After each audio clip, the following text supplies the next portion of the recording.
Hello. Good evening. I guess we can start. It's 6:30, more or less. Good evening. I'm Robert Buxton, and it's good to be back. We were together just a month ago. It seems like longer. And happy holidays. I love the decorations. It's really nice. And so today I'm going to sort of do a mix. It's mostly going to be the regular classical stuff, but I thought just because, holidays, I'm going to throw in some, more holiday-ish music in between some of the classical pieces. So, to start with, and then, I was going to play this piece by Lutoslawski tonight, a 20th century composer. But it's so heavy, and it's so I thought I'll save it till January. But at any rate, speaking about 20th century music, I was listening in the car to the composer Paul Hindemith. You know his music. He's a great composer. He was German-born, ended up living in the U.S. Sometimes, I don't know, this is not a great description of his music, but it can sound like a Bach fugue with wrong notes. That's one way. Glenn Gould was very fond of him play. I was listening to Glenn Gould play him. I was listening to Sviatoslav Richter play him also. And I thought it might be funny to start tonight by improvising in the style of Paul Hindemith. So we don't need to give you a critique. Well, you missed your notes on that one, right? I don't know. But you have to tell me if it sounds like Paul Hindemith. You go listen to his piano music later. But I want to do a holiday or a Christmas tune in the style of Paul Hindemith, and you're going to tell me what one that is. I don't know what. And think about what might be funny. A funny tune to hear in the style of Hindemith. Anybody?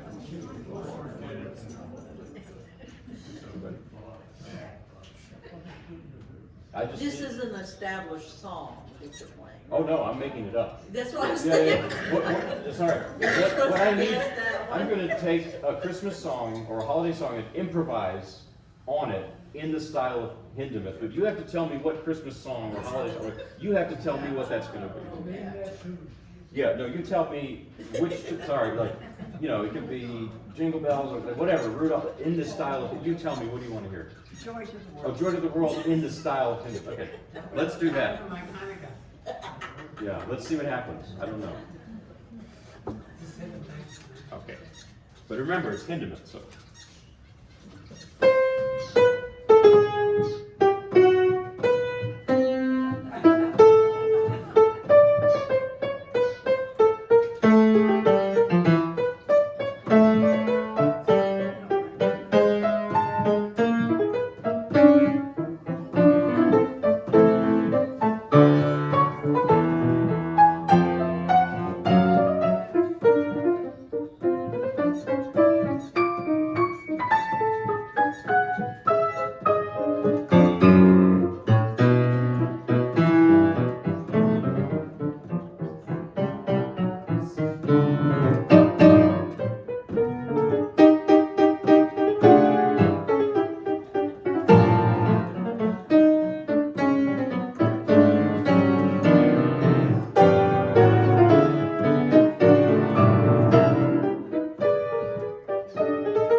Joy to the World, but a little different. Oh, yeah. Yeah. So I'm going to play you first a gospel tune. It's a mountain gospel tune that I like very much. Beautiful Star of Bethlehem. I'm going to do a little improvisation on it. So here it is.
Thank you.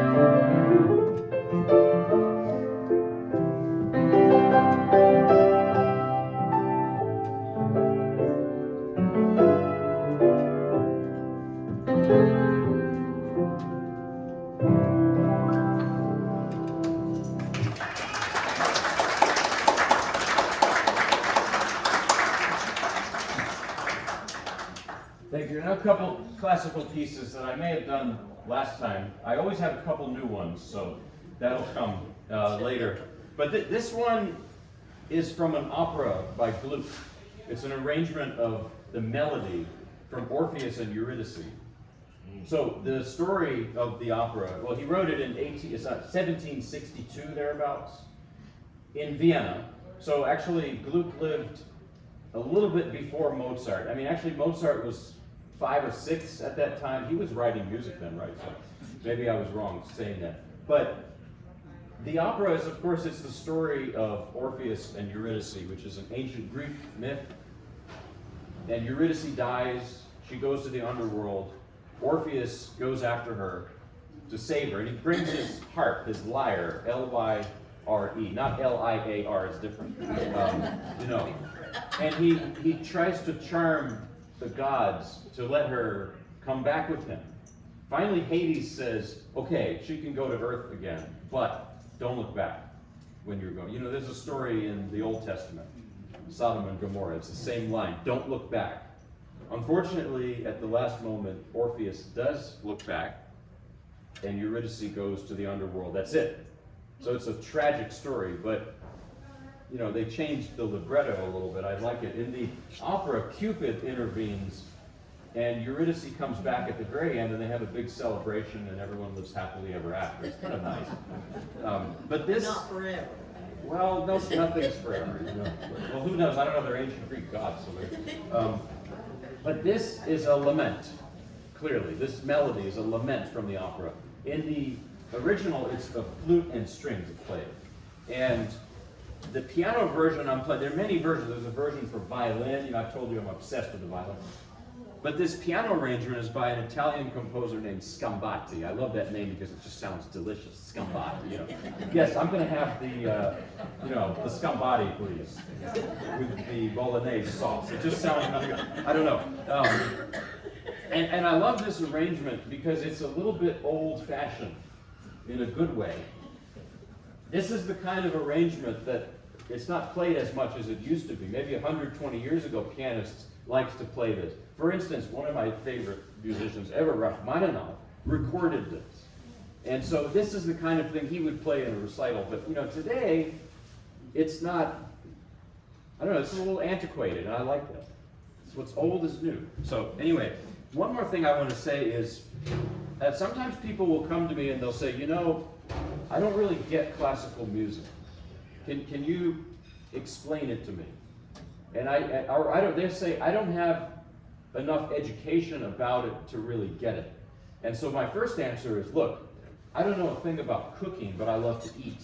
So that's the first thing, is to trust, you know, your gut, literally, right? And then the second thing I would say is, look, the people who lived 300 years ago and wrote this music, they were people. They weren't statues. And people, maybe they were a bit different, but not, I mean, we were all humans. So if you ever experience the loss of a loved one, which unfortunately I think everyone has, you get this piece. And that's it. So you don't need more than that, I think. So, maybe that's Gluck telling us something. Okay. Could it be that the music puts emotions in there? It makes you feel something, no matter what it may be. I think it's universal. That's my belief. And you don't need special, you know, knowledge to get it. So anyway, yeah. So here's Gluck's melody from Orpheus and Eurydice, arranged by Scambati for piano.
And I guess what I was saying, it's actors will do this, and actresses, they'll have a role that they have to play, and then they'll, not the bread, I mean like, an act, that's sorry, it's a dad joke, it just comes up. And they'll try to relate it to some part of their personal experience.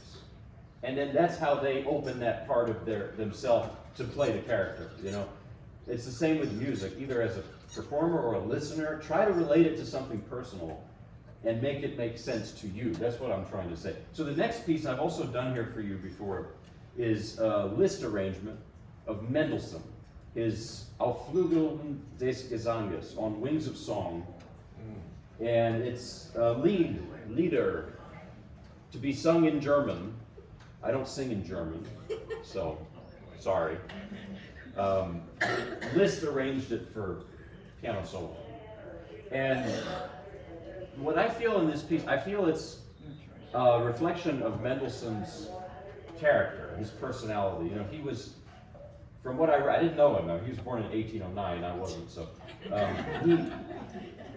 he was maybe. He was a down-to-earth person. He was not a show-off. A lot of the classical musicians, like Wagner, they were not like that. I think I told you this story that Mendelssohn, in his time, if you played from memory in a concert, people thought you were just showing off. And he knew that, but he memorized everything that he played. So he would put sheet music for something totally different, so people wouldn't think and that's what he was like. I feel it in his music. And another thing that's very important, not only for Mendelssohn, but also the poet who wrote the text to this song, which you won't be hearing because I don't sing, Heinrich Heine. That Mendelssohn and Heine were German Jews. And I don't remember about Heine, but I know that Mendelssohn eventually converted because of the vicious anti-Semitism of that time, especially. Hamburg, he was born in Hamburg, lived in Leipzig mostly. And he saw no future for himself as a musician. And it's a really sad thing to think about. Hanukkah is going on now, you just think about that. So, anyway, this piece is on Wings of Song. The text goes, it's a love song, the text goes something like, I'm going to take you away on wings of song over the Ganges River. That's a beautiful line. And, it's a love song. It's kind of, I don't want to say it's corny, but it's, it's nice. It's nice. I didn't say it. Although I have to say, my piano teacher, Vladimir Viardo, who I love very much, he would talk about 19th century song texts, Schubert and Schumann and Mendelssohn. He would say, sometimes you read the text and you think, this is a little bit silly, but the music is obviously not. So sometimes there's an imbalance there. But I think Heine was a very, good poet. So here is Liszt's version of On Wings of Song by Mendelssohn.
you. Now I'm going to play a Christmas song. This is something everyone knows, but it's a little bit European. It was written by a French composer, Adolphe Adam, O Holy Night. So it's not really all that different from a Mendelssohn or a, even, I might put in a little Liszt in here, just a little creep in there. So, yeah, here it is. I'll do a version of O Holy Night with some improvisation, maybe, I don't know.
Thank you. Now, I've been working my way through the 12, not the 12 days of Christmas, but the 12 Paganini studies by Robert Schumann. And yeah, that's what I was, and so Robert Schumann took the 24 caprices for solo violin by Paganini, and he arranged half of them. Not sure why only half, but well, I don't know. But I've been working my way through them and been playing them for you. And here's number 10. I haven't done it for you, I'm pretty sure, last month, because it's the newest one for me. So what happens in these, this is some of Schumann's earliest music, were these arrangements of Paganini. And the first several, they sound almost identical to the original violin piece, By the later ones, which I'm doing now, I don't feel Paganini at all, almost. It's like 99% Schumann. And it's as if he, in the progression of writing these, he's becoming more and more and more himself. I don't know the exact history, but I think this was his first major, compositional project doing this. And Liszt's as well. Liszt also, I played you, I think a year or two ago, Liszt's Paganini studies. Because Paganini, you've heard me say this many times, he was like a rock star of that time. And a lot of people hated him because, the people who were more 18th century in their taste, they did not like Paganini because he was, like this Jimi Hendrix type character and musician. Really, he was. But the Romantics, they just adored him. That's what they wanted, was to be like Paganini, to emulate him. And so this piece of Schumann's, this arrangement of Schumann's of Paganini, again, I don't hear much of Paganini's influence. I hear almost 100% Schumann. And so Robert Schumann, his music, like his life, it's not always easy to get, I think. Because, well, Schumann's music changes character a lot, rapidly. You'll have one thing very sad, and then boom, a march. Where'd that come from? And then, one pianist criticized him for that. He said, Schumann's music, it's like shish kebab, a little bit of this, a little bit of that. But come on, shish kebab is great, and so is Schumann. So that's just part of what it is. So, Robert Schumann had bipolar disorder. And in those days, the understanding of that and the treatment for that was pretty much non-existent, not like now. So he suffered a great deal with that. And I think that is part of why his music is the way it is. It's, as my grandmother said, she heard me play Schumann once, it's all over the place. Yeah, that's part of it. And then the other thing is his fascination with literature. He wanted to be a novelist. In the tradition of E.T.A. Hoffmann was one of his heroes of writing. And you read E.T.A. Hoffmann, his novellas, they're like Schumann's music, or maybe it's the other way around, that you'll have one plot and then boom, splice, another plot, and then boom, splice. Movies are like that too, some. So Schumann, you just have to just keep that in mind, that he doesn't take an idea and develop it in a normal way. His mind was different, and he was different. So, and that's kind of what this piece is. Even though it's a Paganini caprice originally, but what Schumann does to it, it starts so mournful, it's...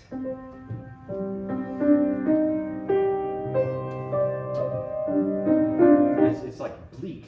And then you have a march, but that's Schumann. You just have things that just pop out of nowhere, and it's part of his incredible fantasy and imagination, and also troubled, mind and soul, unfortunately.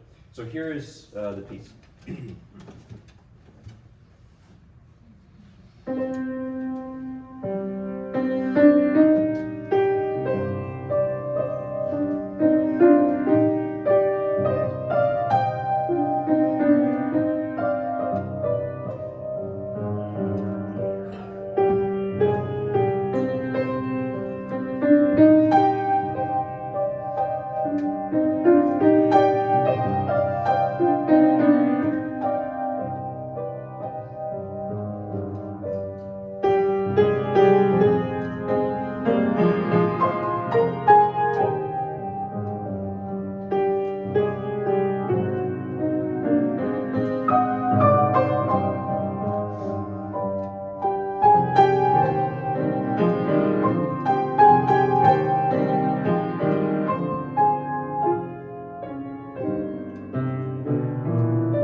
caprice is something off the cuff, like capricious. It's sort of like that. It has that meaning, and it doesn't have a defined form like a fugue, or it's just something off the cuff, capricious, arbitrary and capricious. No, yeah, caprice. The So last part of it sounded like it was a runaway train. it But did. it came to a slow stop. Uh-huh. No crashing. I like the image of, and it's interesting because trains were probably just starting around this time period, getting to early to mid 19th century. So now I'm going to do another Christmas song. This is "Go Tell It on the Mountain," which is a great spiritual, and it's also the name of James Baldwin's one of his major novels, autobiographical novels. Go Tell It on the Mountain, and I'm going to put a little, Southern gospel into it. So yeah, Go Tell It on the Mountain. What was it? You heard that? Yeah?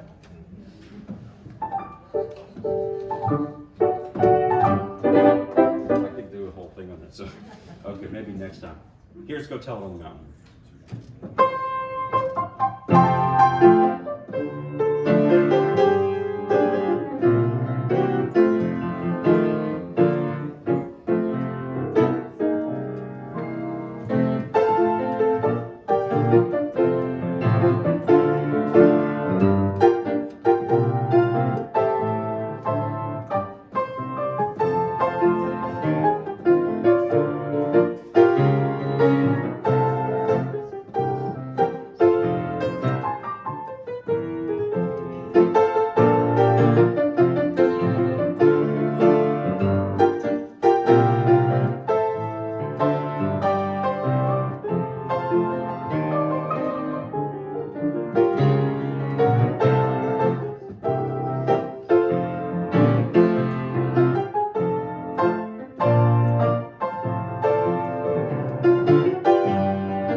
And now a longer piece, which I may have done a couple times. This is the second book of Brahms's Paganini variations. And Brahms, he, as a young man, went to the Schumann's home seeking advice, musical advice, and they sort of invited him to live there. He became like an adopted son or something. and absorbed the musical life of the Schumann family, because it was not only Robert Schumann, his wife Clara was a great musician too. And here's something that's, I think it's central to Brahms's life and to his music, but it didn't really happen, was the whole idea of a love triangle between young Brahms, Clara, 19 years older, and Robert Schumann. What I've read, historians say no, it wasn't like that. Were there some unrequited feelings there? Yes, for sure. If you read their letters to each other, Brahms and Clara, they wrote letters to each other for the rest of their lives. There's something there. And I think that makes it even more powerful in a way, that it was like a Victorian era romance. It was like guarded, you know, it was, they never really even told each other, I think. So, but that was the dynamic there. There's a movie from the 40s, I haven't seen it yet, but I should, and it's about this story of Brahms and the Schumanns, and Katharine Hepburn plays Clara Schumann, so it must be good. But the Hollywood version is not what really happened. So it wasn't a Hollywood love story, it just wasn't. So, but I feel this loneliness and unrequited, you feel it in Brahms's music somehow, like how he takes Paganini, which is so, Paganini's music can be so athletic, like this 24th Caprice. But one of the variations sounds like this.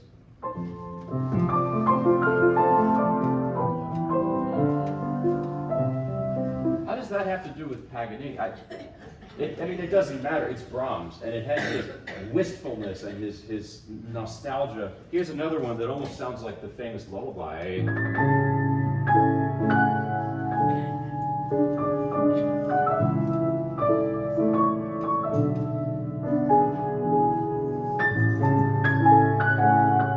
So this set of variations, Brahms, he wrote it, he was only like 29 or 30 when he wrote it. And they were, he intended them to be finger exercises. You know, I tell you that they're sadistic. I ended up over the summer at the orthopedist because I had a pain here from playing it. And the orthopedist said to me, "What causes you pain?" And I said, "Brahms causes me the pain." But you know, Brahms,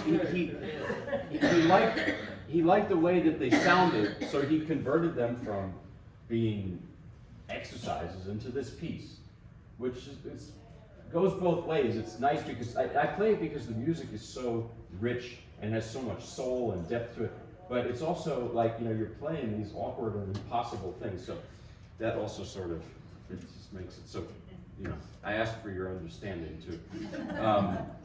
Yeah, this, you know, Brahms is like paradoxical because on the one hand, he was trying to emulate Beethoven. They called his first symphony Beethoven's 10th. And that's a good way to call it, because Brahms himself, he said, I'm in the footsteps of a master. It took him like 20 years to write that first symphony, to finish it. So there's that sort of classical side. He honored the past, he loved the past, he revered the past. But he also was influenced by a lot of Slavic music, because he lived in Vienna mostly. And Vienna, it's Austro-Hungary, you know, Vienna's a pretty diverse place. And, you know, he picked up, that's pretty fun for such a serious guy from Hamburg. So I think even in the most serious Brahms moments, there has to be some of that Hungarian, you know, gypsy flavor to it as well. Even Yiddish klezmer, it's there. It's just there mixed in with that heavy classicism. I don't know. So here is Brahms' Book 2 of the Paganini variations.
song stuff. So here's another gospel song, Christmas gospel song, Southern gospel.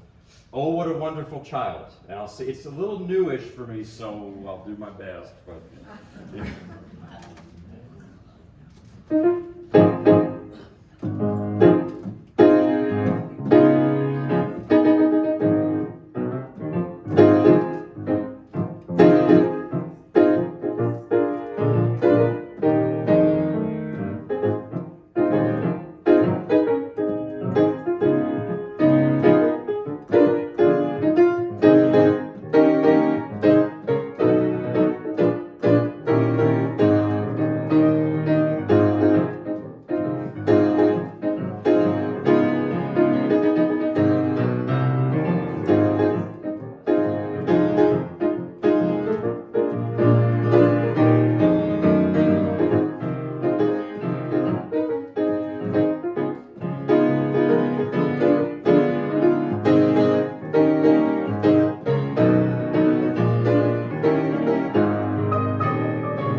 Thank you. So, and getting into the last couple things here, here's a piece I just learned, and it's by French composer Daniel Héricourt.